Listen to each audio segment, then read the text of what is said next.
Joo, tässä on nahkanauha. Tää on siis periaatteessa ihan hyvä jo tällaisenaan. Tässä ei ole mitään vikaa, mutta mä halusin, kun tää voi olla paikoittain niin kuin vähän paksumpi ja ehkä kovempi tää poron nahkanauha, koska se on luonnonmateriaalia ja siellä voi olla pientä vaihtuvuutta. Mä käsittelen sen tämmöisellä mehiläisvahaa pohjaisella nahkahoitoaineella. Tää ei siis ole pelkkää mehiläisvahaa. En nyt ole mikään markkina-ihminen tässä, mutta mulla on tämmönen Ocuwax käytössä.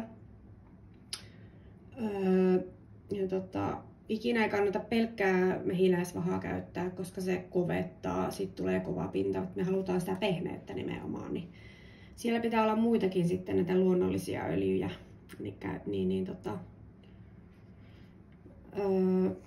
Mä oon siihen laittanut aina sitten tämmösen ihan kankaaseen otetaan sitä voidetta hieman ja sitten mä lähden tuosta toisesta päästä, kun tätä on eniten tässä, niin tämän voi periaatteessa käsitellä molemmin puolin. Vaikea ehkä pysyä tuossa kuvassa nyt, kun tää on niin pitkä. Mutta tän voi hieroa tosiaan tänne ihan.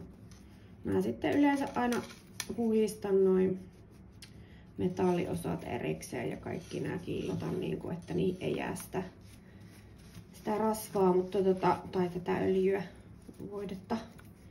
Mutta tähän tulee semmonen pehmeys ja pieni semmonen, ei kiilto, mutta se hohtaa vähän toisella lailla se pinta.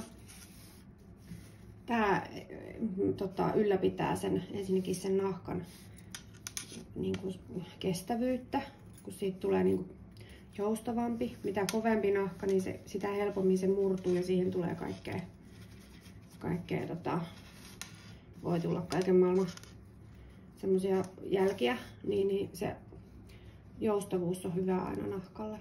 Niin kuin ihan ihmisihossakin ihan sen tietää, että mitä kuivempi se on, niin sitä ja kovempi, niin sitten sitä enemmän siihen tulee kaikkia vaurioita. Niin tälleen tää pitäisi sitten vielä hieroa semmosella alueella tätä kangasta, että siinä ei oo sitä,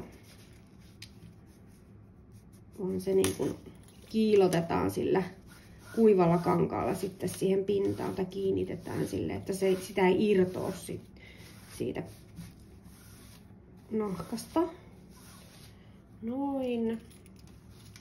Tää nyt ei ole mitään tähtitiedettä. Tämähän suojaa samalla tätä, että jos tähän lentää vesipisaroita, niin nehän jää sitten tuohon pinnalle silleen niin kuin helmeilemään, että ne ei siitä,